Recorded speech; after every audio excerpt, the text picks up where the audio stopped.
Everyone. Thank you for joining us today for a webinar on how to submit to Raising Our Voices. We'll be getting started in the next couple of minutes. I see we still have some people joining us, so I want to give them some time to get in on the call.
Good afternoon, everyone.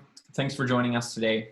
My name is Nate Wombold. I'm the Director of Meetings and Conferences at the American Anthropological Association. I'm a white male with brown hair, wearing a gray polo, sitting in front of a virtual background of a library with lots of plant life in it, and I use the pronouns he, him, his. Before we get started and introduce those of us on the panel today, and then walk through a how to submit and then take your questions, I'd like to just go over a few housekeeping notes. The chat feature in this webinar today is disabled between participants. However, you are welcome to use the chat feature to ask for technical assistance, and any of us on the panel will help you out with any technical assistance on the platform that's needed. If you have questions for us, and we do highly encourage asking questions, we'll be getting to all of those toward the end of the call today. Please use the Q&A feature at the bottom of your screen and place all of your questions in that prompt, not in the chat to the panelists. Lastly, if you'd like to take advantage of closed captioning during this webinar, there should be next to the Q&A feature at the bottom of your screen a button that says closed caption, and there you can choose which option best suits your needs. To kick it off, I'd like to introduce Nell.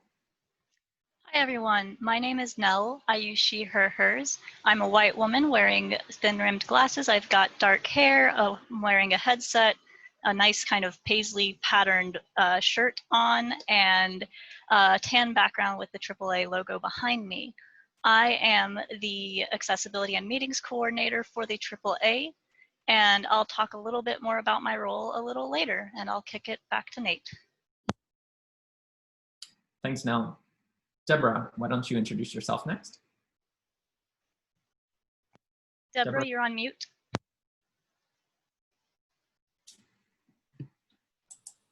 Good afternoon, everyone. Apologies. My name is Deborah Grandy, and I am the Program Manager for Meetings and Conferences at AAA.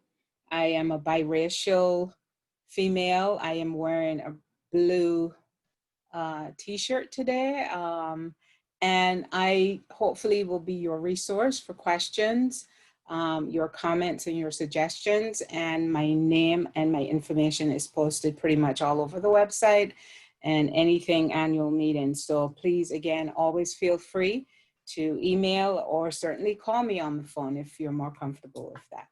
Thank you, and back to you, Nate. This is Nate. Thanks, Deborah. And Mayanthi. Thank you, Nate. I am Mayanthi Fernando. I am a brown woman with black hair and glasses. I'm wearing a coral and silver necklace and a black shirt. Nell will say a little bit more about why we are using these descriptors when she says a little bit more about accessibility. Nate, do you want me to talk a little bit about the sort of vision for the AAA virtual series, or do you want to come back to me on that? I can't remember how we were going to do this. Yes. Okay. So I am the program chair for this virtual event series in November. And I'm just going to say a little bit about, I suppose, my vision for this and why I agreed to do this. I really see, I was one of the co-organizers of Distribute 2020, which was a collaboration between the Society for Cultural Anthropology and the Society for Visual Anthropology. It was our collaborative biennial, which was a completely virtual conference. And so I am a bit of an evangelist for virtual events and virtual conferencing, and I see them as real opportunities to expand our audience as anthropologists, to bring a whole new series of interlocutors to the table. So I can say a little bit more about that. With regard to this specific virtual event series, I think our goal is to come together and to think together, especially in this time of crisis, political crisis, ecological crisis, economic crisis, and to think and work together and think about the ways in which anthropology can contribute to what's going on in the world. Intellectually, politically, practically, ethically. And so those are the kind of conversations I hope that we can all be a part of at this virtual events series in November. In terms of the submissions and the kinds of events that you are thinking about and planning, I would just highlight a few things. The first is that virtual events, as I said, enable a much more diverse set of interlocutors. So folks who would not normally attend an in-person, place-based meeting.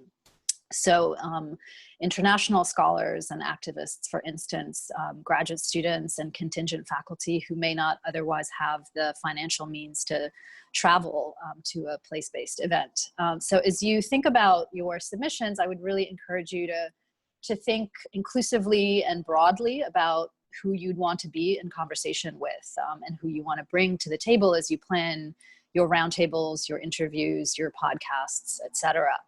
I think virtual events also enable a creative format. And so I could imagine, for instance, if you are, let's say, an ethnomusicologist and you want to plan something, a roundtable on whatever theme or topic, you might want to think about playing during the live streamed event, or even during a podcast, right? You could play guitar or drums or whatever, and do a kind of live instrumental performance of some sort as part of your presentation, part of your contribution to the conversation. So Nate, I think, will say a little bit more about the specific kinds of formats that are available for this virtual series event. But I think of this as an opportunity to highlight works in progress. I mean, this is, as I keep saying, it's more of a conversation than anything else, at least for the live streamed events. And so think of it as an opportunity to workshop ideas and work in progress, as an opportunity to think together with a diverse set of interlocutors. The live streamed events, at least, are not formal presentations. They're not paper readings. They really are kind of informal discussions and conversations. So, who do you want to think with and who do you want to talk with, basically? It's pretty low commitment also. There's no paper to present in November. There is no abstract other than the proposal for the event itself. There are no individual abstracts to propose. There's no travel. There's no conference hotel booking. There's no walking around in Chicago in the freezing weather. There's all kinds of ways in which I think this can be a really fun and vibrant and frankly sort of low commitment in terms of what you need to put up front event. So the last thing I'll say is, if for those of you who are planning roundtables, it's always good to have, they're 60-minute sessions. The live stream sessions are all 60 minutes and they will cut off at the 60-minute mark. That 60 minutes should include some time for Q&A from the audience. And so you want to think about having a kind of moderator / manager of the conversation, so that you know, the conversation sort of stays on track, but also so that someone is keeping a time check and can say, okay, we only have 5 minutes left and we only have 2 minutes left, that kind of thing. So those are kind of just nitty gritty things that I hope you'll keep in mind, but more broadly and more holistically, I hope that you'll all see this as an opportunity to do something new, to do something interesting, to do something creative, and to kind of take anthropology in some new directions, both in terms of form and in terms of content. So I will stop there and turn it back over to Nate. This is Nate. Thanks so much, my auntie. I'd like to jump back to Nell so we can learn a bit more about accessibility and raising our voices. Hi, everyone. This is Nell. So I'm super excited for this because we have a really wonderful opportunity here to really support collective access and to support accessibility in many, many ways and on multiple fronts. And so the primary things that we are going to be thinking about, though not the only ones, in providing accessibility for these live streamed and view on demand events is video and audio accessibility, specifically for blind, low vision, deaf, hard of hearing audience members, people with auditory processing disorders, and honestly, a number of other disabilities and conditions that may lead to having access needs related to virtual events. And so we will be asking audience member, or not audience members, excuse me, we'll be asking participants on live streamed and view on demand events to provide visual descriptions of themselves so that blind and low vision audience members can follow along or get a sense of who is visually present. And we will also be asking for people to be creating list of terms so that our captioners can follow along for the live streamed event, for ASL interpreters who might be joining us depending on requests. We will have view on demand sessions will have information for how to make their uploaded material more accessible. So we're going to be doing a lot to make sure that this material, that raising our voices, is available to as many people as possible, and that we are producing accessible content. And a lot of that is going to be collective access, and it's going to be community support to make sure that that happens. So another example for audio access is, you may have noticed each of us as speakers have been announcing ourselves. This is Nell. This is Nate. This is my auntie. This is Deborah. And that's to help people follow along in the conversation. So there's going to be a lot more tips and tricks and tools and resources that are being developed throughout this month that will be available to you, so you know how to prepare for either your live streamed event or how to develop your materials for your view on demand event. So if you have any questions about that, I'm definitely the person to go to. And you can email me at accessibility@americananthro.org. But I think that's everything on my end, so I'll kick it back to Nate again. This is Nate. Thanks so much, Nell. Thanks, my auntie. So I'd like to jump right in now and start talking about the information you'll find on our website, and then show you a glimpse of what it looks like to submit through the portal. So bear with me one moment while I share my screen.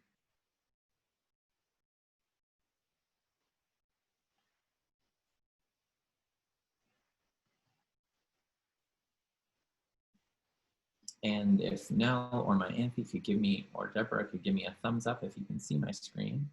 Perfect.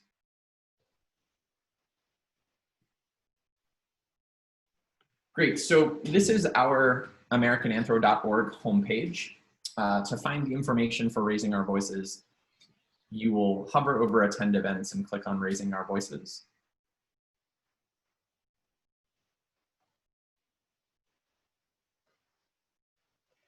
This is the landing page, and we keep this information as up to date as we can, putting things that are most relevant at the top of this page while allowing the rest of the resources to fall beneath them.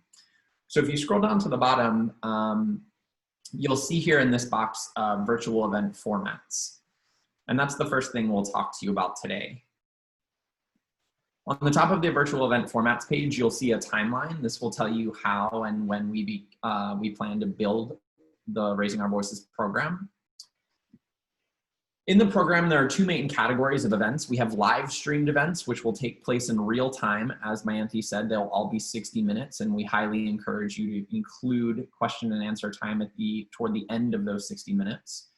And then there's also view on demand events, which will be pre-recorded and uploaded into the system for viewing anytime during Raising Our Voices, to give our attendees and our participants time to click around outside of those view on demand hours and session slots and interact with programming.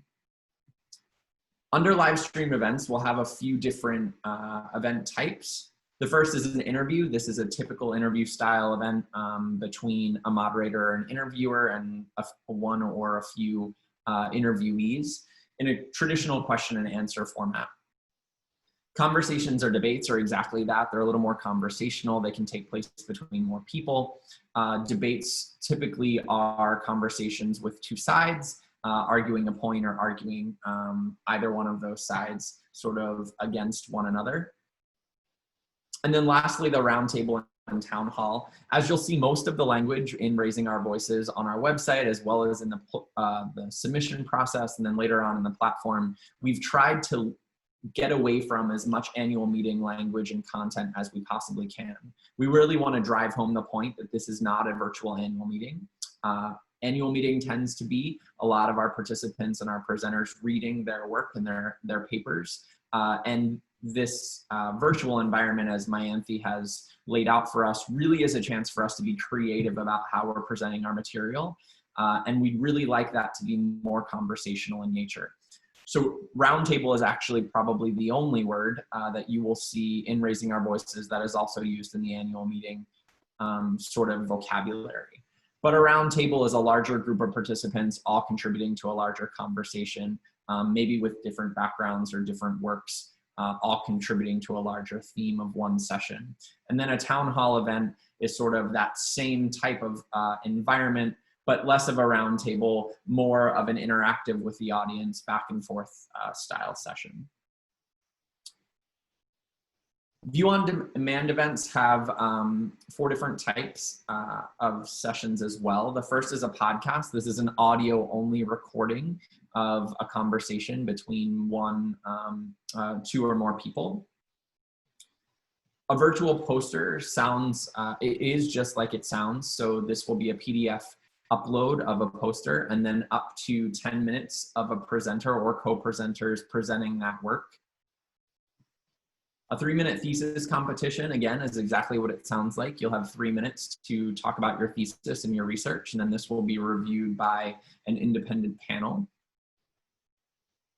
And lastly, a talk. This is the most traditional form of event in Raising Our Voices as compared to the annual meeting. For anyone who really just wants to present their work and their research, you can do that in a talk format, pre-recorded, up to 20 minutes. With a maximum participation limit of 2 people on that event. Next, you'll see at the bottom that all of these view on demand events are eligible for what are called talkback events. Talkback events are 30-minute Q&A sessions with the participants on any single submission or event. So if you host a podcast with you and 3 colleagues, during your submission process, which you'll see in a little while, you can opt to host a talkback event. We will give you a 30-minute time slot where other attendees can come join your Zoom call and interact with you about your content and about your session, since they didn't have the opportunity to do that when they viewed it in the view on demand portion of the program. So this really adds the interactivity component of a live stream session with the ability to upload that pre-recorded information as well. All of the talkback event sessions time slots will run outside of live stream time slots, so you won't have to worry about your talkback event competing with the live streamed events that are taking place that day. Before we get into the submission portal, I want to point out a couple of other places of information on the website. So scrolling back to the top of this page in the left-hand navigation, this accessibility link will take you to all of the accessibility information that Nell is currently developing.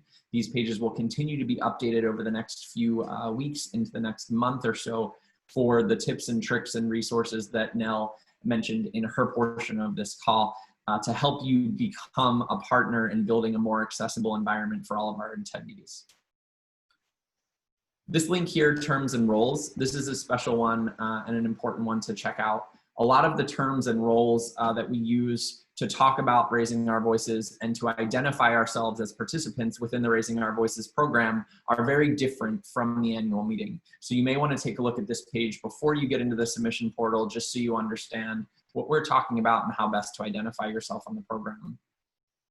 Submitter and submission are pretty self-explanatory.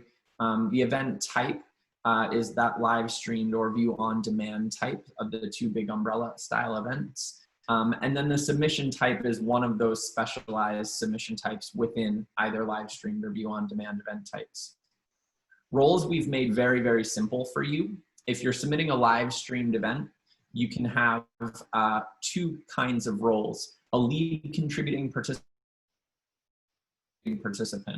As my auntie said in her remarks, it's important for a live stream session to have a lead participant, a lead contributing participant, someone to guide the conversation, maybe a moderator, maybe it's the interviewee, but it's someone to take a look at that chat box where a member of the AAA staff will be helping you keep time and will announce a 15-minute countdown, a 10-minute, a 5-minute, a 3-minute, and a 1-minute, so you can end your session on time right at the 60-minute mark.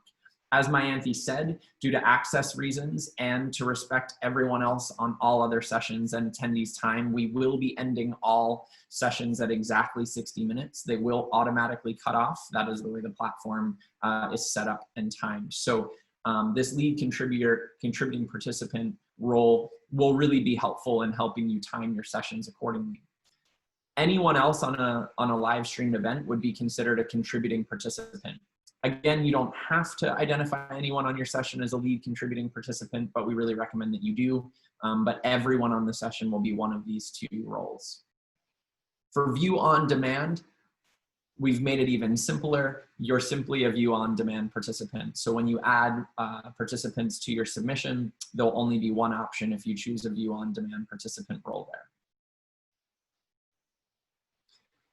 Other important information on this page, you'll see under each role is the minimum and maximum for each event type listed here. Participation limits for Raising Our Voices. You are welcome to participate in one and no more than one live streamed event in any role type, either the lead contributing participant or the contributing participant. And you're welcome to participate on as many view on demand sessions as you'd like in any format. You can be on 2 podcasts and a roundtable. You can be on 2 talks and a podcast. However you'd like to submit or participate, you are welcome. Just a note about the acceptance rate of those 2 kinds of event types. There will be a limited number of view on demand slots. So those, of live stream slots. So the live stream slots will be more competitive to be accepted onto the program under that category. For that reason, we are aiming to accept as many as we can of the view on demand submission types. We really want everyone who wants to participate in the program to be able to do so. So we've really opened that category of view on demand submissions up as wide as we can. And we're really looking to accept everyone who submits as long as their work is up to the professional standards of the program.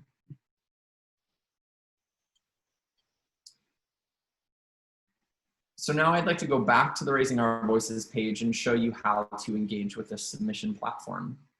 So back onto the Raising Our Voices landing page, if you scroll down and click right here on the right-hand side of the page, enter the submission portal, you'll be prompted to this page, the landing page, which talks about participation requirements. This is a really important note, and it's different than any annual meeting you may have encountered or interacted with in the past, as well as any annual meetings or virtual meetings that you'll interact with the AAA moving forward.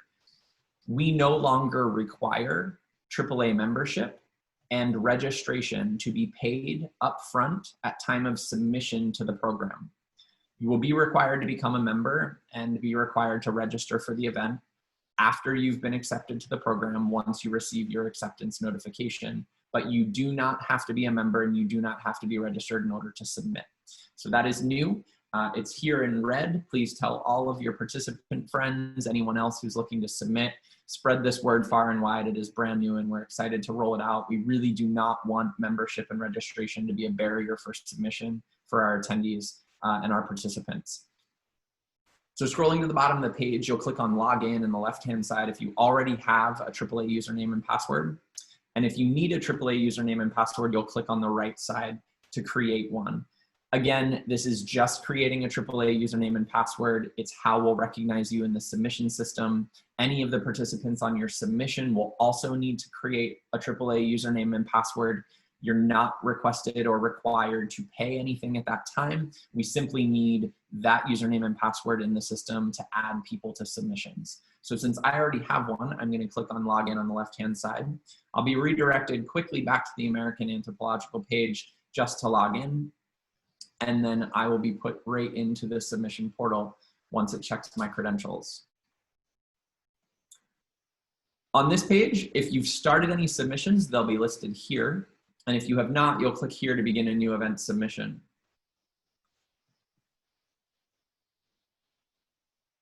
Once you click Start a New Event Submission, you're going to select your event type. We'll do a live streamed event. And then which section of the American Anthropological Association would be most helpful in reviewing your submission. So this is categorical. So find a section in here that most closely represents the work you're doing or submitting for. I'm just gonna select the first one for ease. Scroll to the top and click Continue. Here you'll add a title. And choose which one of the submission types you're interested in. I'll choose an interview. And click Submit. Now you've officially begun a submission in the system. Below this green bar, you'll see a task list. All of these tasks must be complete in order for you to fully and successfully submit your submission. So you'll just work through these in order. As you get into the tasks, if you need to navigate back to the task list at any time, you'll click on Tasks up at the top, and that'll take you straight back to the task list you were working on. So the first one is completely optional. You just can select secondary and tertiary review sections. These are helpful if the first review section you choose, that section's program chairs do not think that your submission pertains to their section or is closely related to their section. We'll use the second and third choices to help reallocate that submission for review. Here's where you'll enter, as my Anthi called it, your submission abstract. Again, this is more of just a description of what you're planning to propose. It doesn't have to be anything that's prepared. This is what the review committee, excuse me, the review chairs will look at in order to review your submission. So I'm just going to fill this in with some test language here. The word count here down at the bottom, we'll keep track of your characters and your words. We're looking for 50 to 200 words in that box. Here's the comments to the organizer. This is really comments to my Anthi. My Anthi will be doing all of the scheduling for the annual, for the Raising Our Voices program. So if you know ahead of time that you have a date conflict or a time conflict with the program, feel free to leave those notes there for my Anthi. She will do her best, not to speak for her, to accommodate those needs, but she can't guarantee anything. Obviously, there's going to be a lot of juggling to do when we get to scheduling a rather large virtual program.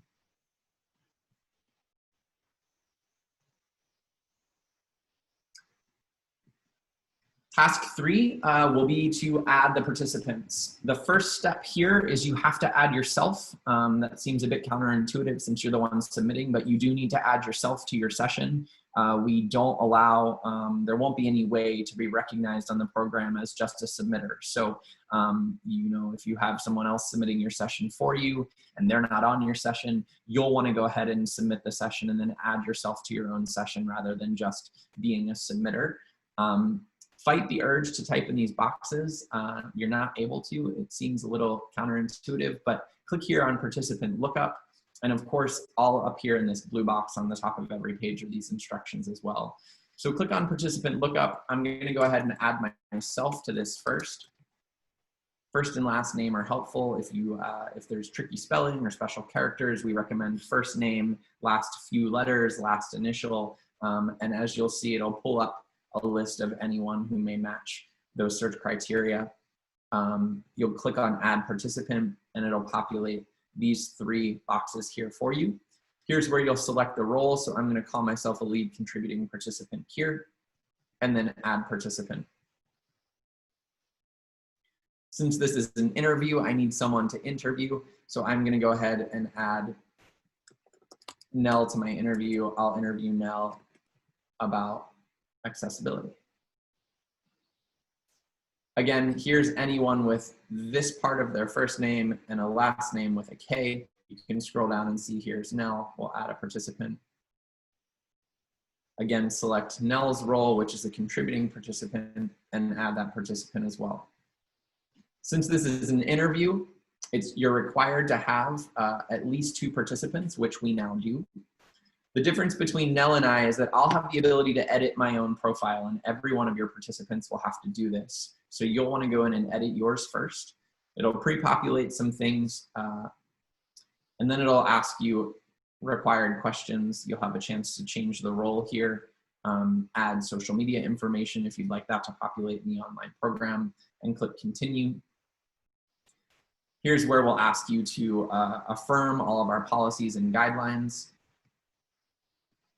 honor our ethics code, and review and adhere as best you can to our accessibility guidelines. And then this is just a question asking you if you'll plan to upload your work to our open anthropology research repository following the Raising Our Voices meeting. So I'll say yes to that as well. Moving through my my profile here, that will then make my profile complete. You can only save participants on your submission once all of your participants have this green check mark. Since Nell doesn't, if I try and click save, it'll tell me that Nell still has yet to complete her profile. So I'll scroll back up to the tasks and proceed to the next task, number 4, which is notify participants. I'll click on invite all participants.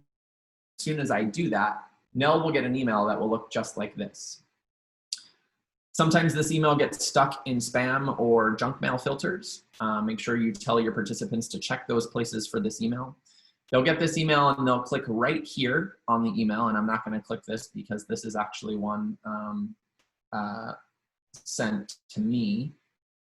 So click here, and what that's going to do, it's going to bring Nell back into the system, but under my submission. If Nell were to go to the homepage and log in with her username and password, the system's going to think she's creating her own submission, not helping me complete mine. So it's really important for her to use that link.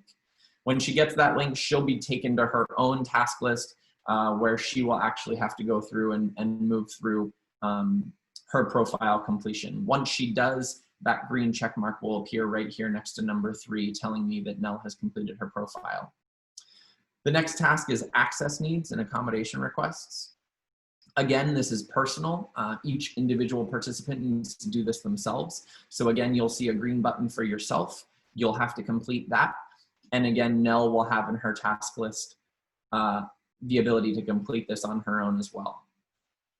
So when you go in here to complete this, this large box gives you a lot of information about why we're collecting this information. It really revolves around one very basic concept, which is we want to know how best to help you if you do have accessibility needs or access and accommodation requests. But importantly, that request is incredibly confidential, and we don't want the system to tell anyone else what you're talking to us about. We take that very seriously. We take your privacy very seriously. So we'll ask you here to click on this link and tell us if you have any requests. This link will take you to a form that only the AAA can see, specifically Nell, and then Nell will reach out to you and work with you individually on making sure that we make Raising Our Voices as accommodating and as accessible for you as possible.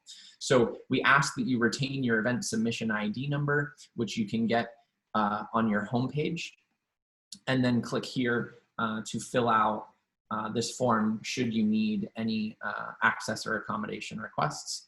And this down here just says you understand that you're welcome to share those requests. This checkbox is required just to make sure that everyone knows they can request these things here. So I'll click continue. You'll see a green check mark under my name. Again, same as the participant profile. As soon as Nell completes that, she'll also have a green check mark. Again, I'm unable to complete this task until Nell's X turns to a green check mark. So I'll just go back to my task list and continue forward. Last one is policy and consent. Here you'll click on your own name and confirm that you've read our policy and you consent to our policies. Click submit agreement. I'm an administrator, so I can override this if need to, but you will not be able to click on any of your participants' names and give their consent. Again, they'll have to do this just like their profile and their accessibility. So once you have all of your check marks completed, you'll hit save and preview submission. Again, I don't have them all, so it'll give you these errors and say that you have to complete those. But once they're all there, you'll hit save and preview submission. And then finally, this blue box at the top will be live and active, and you will click submit. Once you click submit, you'll get a confirmation email in your inbox to the email address we have on file in the AAA database with your event submission ID. Submissions will then be reviewed by program chairs, and we will be making announcements on the program on September 23rd for who is accepted into the live stream, and then further details about how you can begin to create your uploaded pre-recorded content if you've chosen a view on demand submission type. All of that pre-recorded content is not required at the time of submission, simply just the description of what you plan to do. And then once you're accepted onto the program, you'll get a speaker and presenter task list, which will walk you through exactly how to present, or excuse me, how to create that material and submit it to us so we can upload it into the program. So as Mayanthi said, at least now, this is a pretty low commitment to submit, and then a little more work later for the view on demand creation of that content. I think with that, I will stop sharing my screen and we can jump into some questions.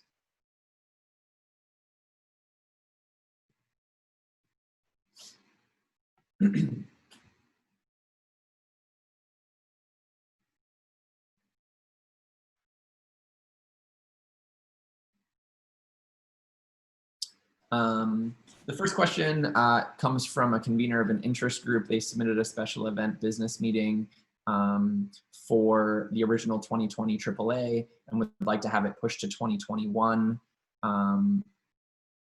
No problem. So you will automatically have your submission transferred to 2021 for the annual meeting if you submitted in 2020, unless you email us at AAA meetings with an S at americananthro.org. Deborah will get that email. Only email us if you do not want your submission automatically transferred. Otherwise, we're transferring all the submissions we got in 2020 to 2021 in Baltimore. Another question, are there any membership registration exemptions for non-anthropologists or community member participants? And do all audience members need to pay for membership and registration before viewing any of the virtual events? Great questions. Yes, there are waivers. Mayanthi will be handing those out and sort of taking those requests. So you can look on our website for the appropriate contact information and the process for anthropologists, as you've indicated. So these could be for, a writer from the New York Times, someone from a different field, someone from a different profession outside of our field. We really want this virtual event to reach far and wide outside of our own community. So we welcome those types of participants. So please reach out and get in touch with Mayanthi via the website, and she can help you through that process. The second question there, all audience members do not need to be members. There will be a discount for members, but we do welcome non-members to participate and to view the live stream events and interact with the view on demand content. The next question, is there a preferred software format for view-on-demand submissions? Generally, we're using Zoom. So within the platform itself, you'll be linked out to a Zoom webinar, which is the exact same platform you're watching us on right now. So whatever browser or whatever software you're using for this webinar, it will work perfectly for the live streamed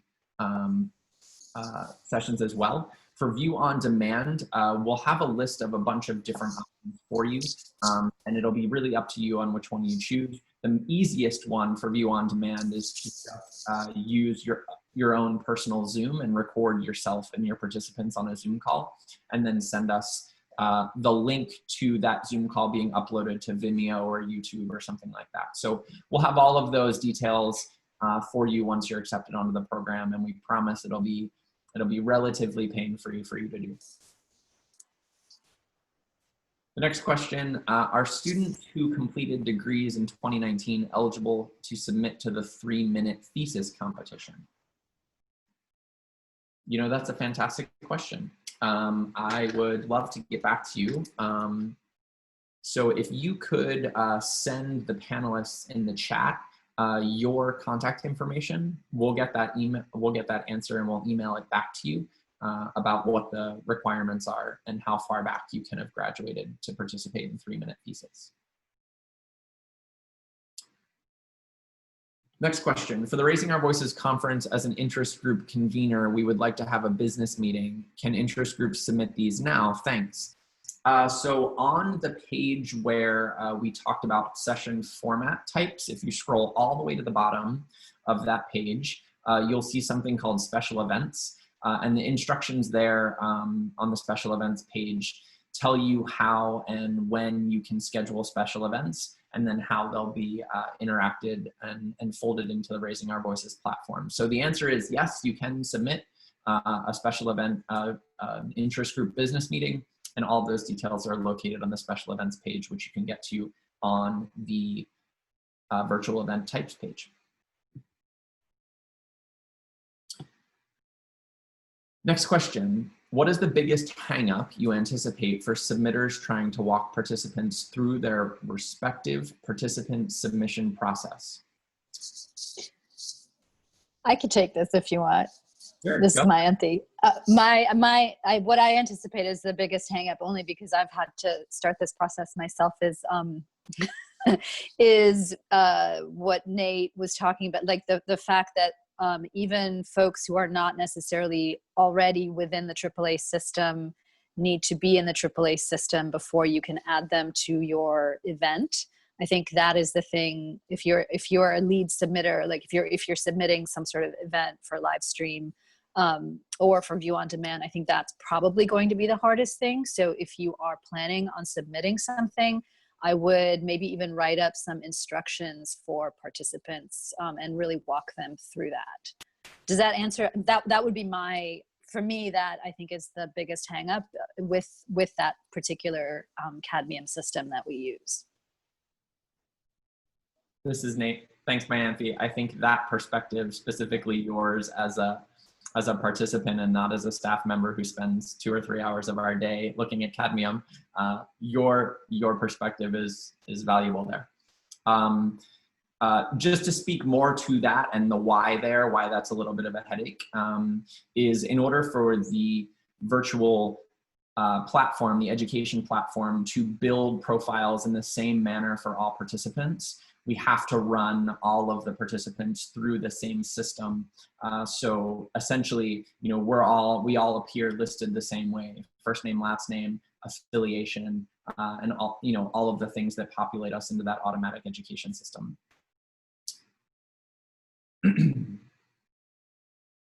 Next question, how much time will we have to create view on demand content after our proposal is accepted? Great question. We will announce the program on September 23rd. And, you know, given no power outages or internet shortages, and you'll have 1 month to create your content and get it submitted back to us within the same portal that you submitted in. So again, you'll be directed back to that portal. There'll be a list for you as a presenter. Within that task list will be to provide us with the URL to your pre-recorded content. but you'll have a month before that deadline. So that deadline will be 2 weeks before the Raising Our Voices virtual event series takes place.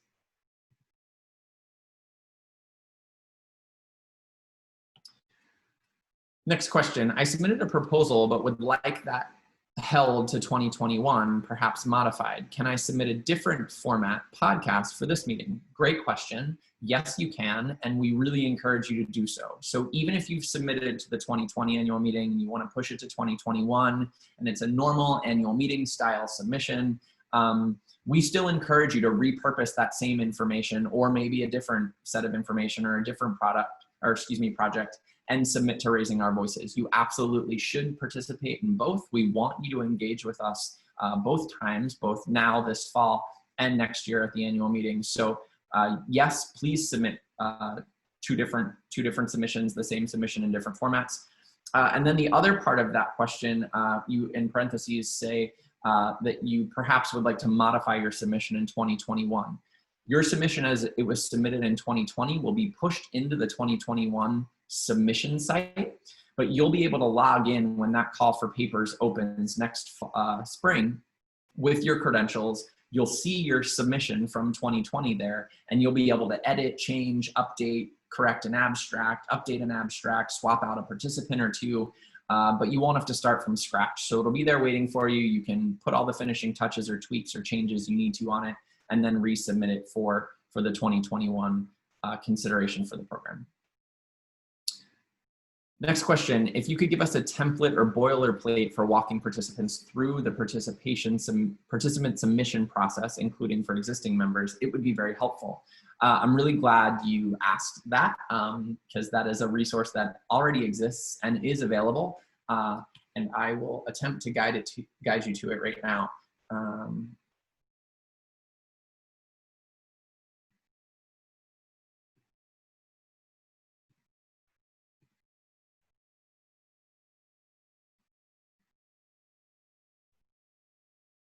Do you guys see the submission portal again? Okay, great. So if we go to the American Anthropological Association homepage, we go to Raising Our Voices. This right-hand box for the call for participation. The second link here, review our detailed submission guide. This walks you through step by step and gives you screenshots of what you're going to see on the screen. So this is really, really helpful. This is all of Deborah's hard handiwork to make this document for all of you. So this will walk you through exactly how to create a submission.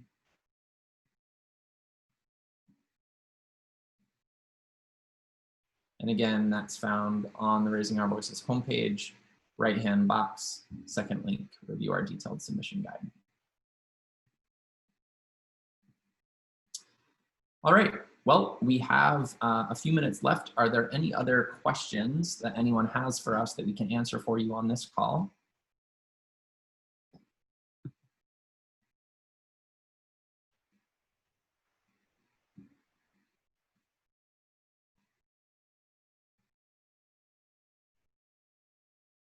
Going once? Twice? Ah, there's one. I tried to submit a special event for interest group, but what review group? So again, when you're submitting a special event, you're not going to be asked for a review group. This will be a separate call for special events, and we'll only be asking you for the URL that guides us to your special event virtually. So you'll be able to set up your own Zoom, your own Google Meet, whatever URL, whatever platform you want.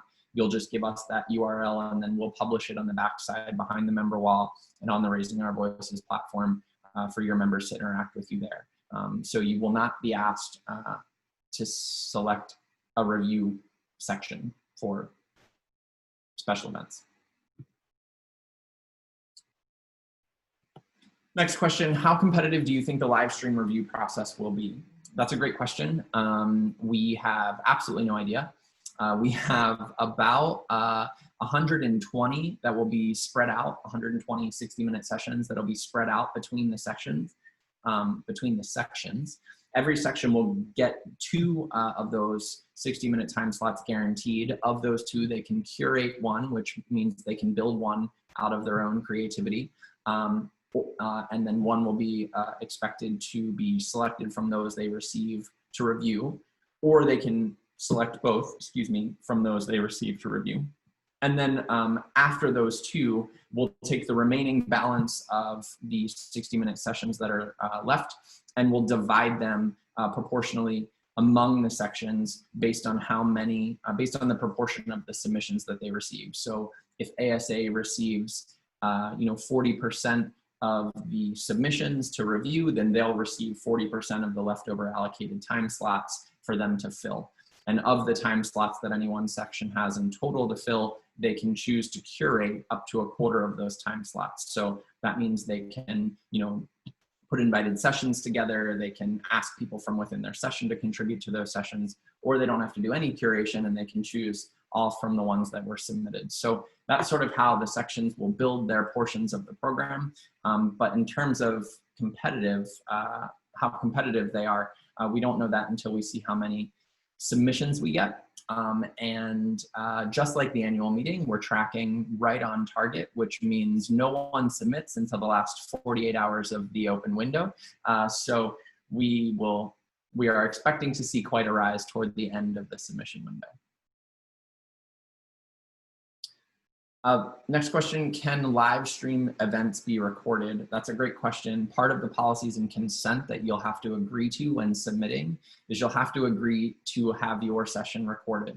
All sessions will be recorded, all of the live stream sessions. And the reason for that is, as an attendee, once you purchase registration for the Raising Our Voices virtual event series, all of the live streamed events will be recorded and then housed in that same platform and held there through the end of the year, at least through the end of the year.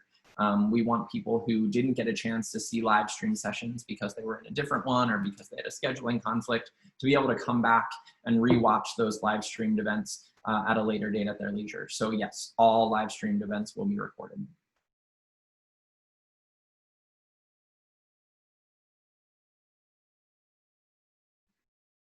All right. That looks like we've wrapped up all the questions in the Q&A box, unless any of you are out there feverishly typing as quickly as you can. I won't cut us off too soon. But I do just want to thank all of you again for joining us today. Both of the webinars that we did this week for submitters, they were the same, but we offered them at 2 different times to hopefully accommodate folks in different time zones or different parts of the US. They're both going to be uploaded and shared online on our website. So if you have any colleagues or friends or fellow submitters out there that couldn't be on either one of our live calls, invite them to take a look at the recordings so they too can learn exactly how to submit and exactly what we're looking for. We're really excited for this. It's brand new to all of us, except my auntie. She's a pro in this virtual world.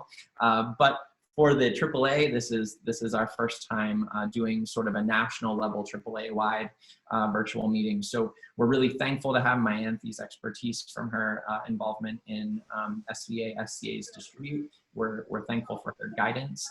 And we're really thankful for all of you in going on this experimental journey with us.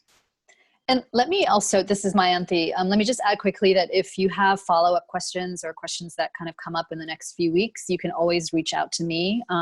My email is mfernan3@ucsc.edu. You can also just look me up. My name is Mayanthi Fernando, and I'm at the University of California in Santa Cruz. And so thanks, Nell, for putting that in the chat. Feel free to reach out to me if you have questions or if there's anything that is unclear, especially about the live streamed events. I'm less in charge of the view on demand, or well, you can ask me about anything. The sort of technical logistics, bureaucratic questions, you should probably direct to Nate or Deborah, but the more content questions and submission questions you can direct to me. And thank you also for being part of this conversation. Alrighty, it looks like we have no more questions. So thanks everyone. Thanks for your time today. Enjoy the rest of your week. Be safe. We look forward to connecting with you soon. Take care.